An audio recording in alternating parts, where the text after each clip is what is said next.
La actividad de aprendizaje de esta sesión número 3 de nuestro curso de Derecho Internacional Público consiste en elaborar un podcast acerca de los sujetos de Derecho Internacional Público. Los sujetos de Derecho Internacional Público son aquellos entes con capacidad jurídica internacional para contraer obligaciones, exigir derechos y poderlos reclamar por medio del derecho de personarse ante los tribunales internacionales.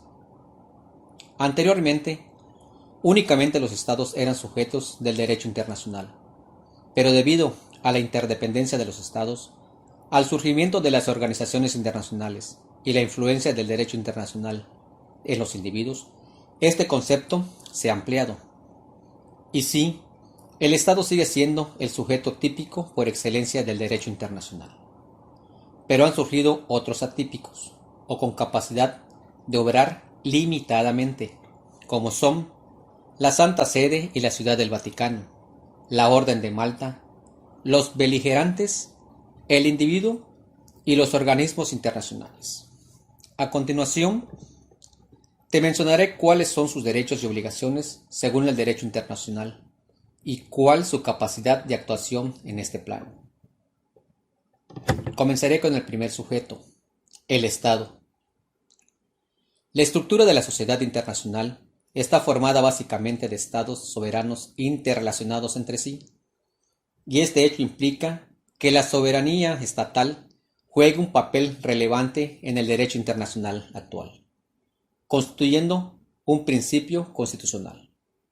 En la actualidad, la interpretación de la soberanía del Estado consiste en que los Estados, al aceptar las normas del derecho internacional público, admiten la existencia de límites jurídicos que prevalecen sobre su voluntad soberana.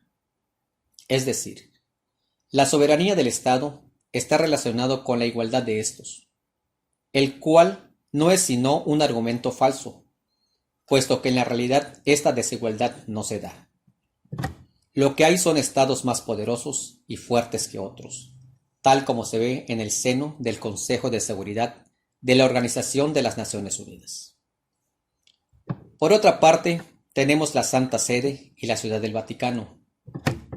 Constituyen una unión personal al estar ambas representadas por el Papa, de acuerdo con la Ley Fundamental Orgánica del Estado de la Ciudad del Vaticano del 7 de junio de 1929, que reza: el Sumo Pontífice, soberano del Estado y de la Ciudad del Vaticano, tienen la plenitud de los poderes legislativo, ejecutivo y judicial. La capacidad jurídica internacional la ejercen ambas entidades en este sentido, con el consentimiento de la mayoría de los estados, lo cual les confiere a ambas el estatus de sujetos de derecho internacional atípico. Se dice que es atípico, puesto que es una capacidad limitada para asuntos espirituales, de manera que no hacen parte de la Organización de las Naciones Unidas, sino que ayudan a dependencias de ésta, que tengan que ver con su misión o que persigan fines similares a los de la Iglesia Católica. Seguidamente tenemos la Orden de Malta. Fue creada en 1042 con el fin de fundar el Hospital de San Juan de Jerusalén y se convirtieron en una especie de Cruz Roja medieval. Realmente no es un Estado, sino una institución religiosa cuya finalidad es la defensa de la fe católica, dependiente de la Santa Sede y regulada por el derecho canónico que le confiere a la Orden una amplia autonomía, lo cual le permite adquirir obligaciones y exigir derechos de carácter internacional frente a 15 estados que le reconocen capacidad jurídica internacional. Ahora bien, continuamos con los beligerantes o insurrectos. Son los rebeldes reconocidos como beligerantes, que controlan gran parte del territorio del Estado y establecen sobre él cierta organización o ejercen un dominio efectivo.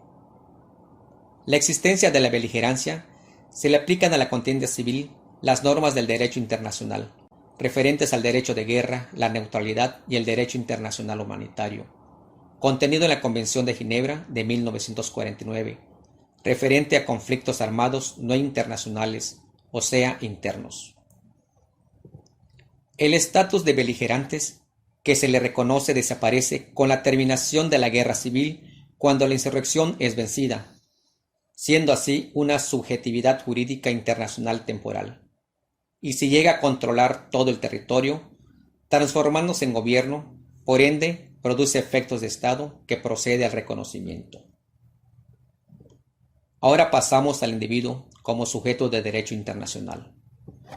Para que exista la subjetividad internacional, se necesita que haya legitimidad activa para reclamar el incumplimiento del derecho y legitimación pasiva para sufrir los efectos para tal incumplimiento.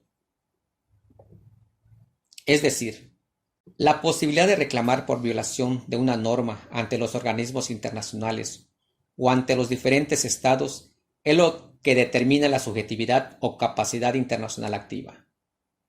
Hoy en día, el particular no puede dirigir una reclamación directa en la esfera internacional contra un Estado, autor de un hecho ilícito, ni puede llevarlo ante una jurisdicción u otro órgano internacional.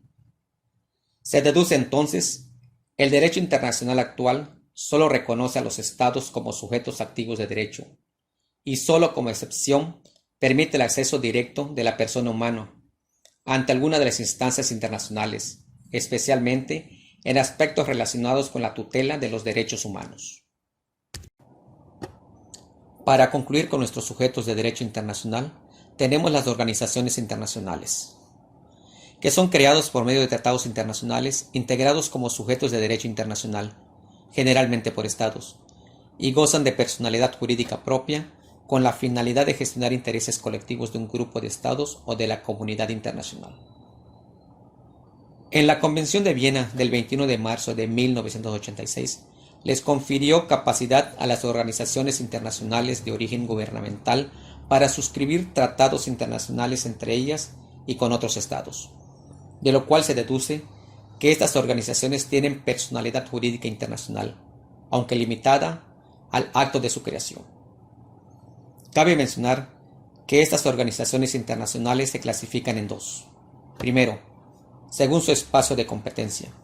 Son las organizaciones de carácter universal que abarcan a todos los países de los continentes, como lo es la ONU, y otras que limitan su competencia a un sector determinado en el planeta, como es la OEA, que limita su actuar de forma exclusiva al continente, o el caso de la Unión Europea, quienes establecen una diferenciación de sus miembros por la ubicación de sus países.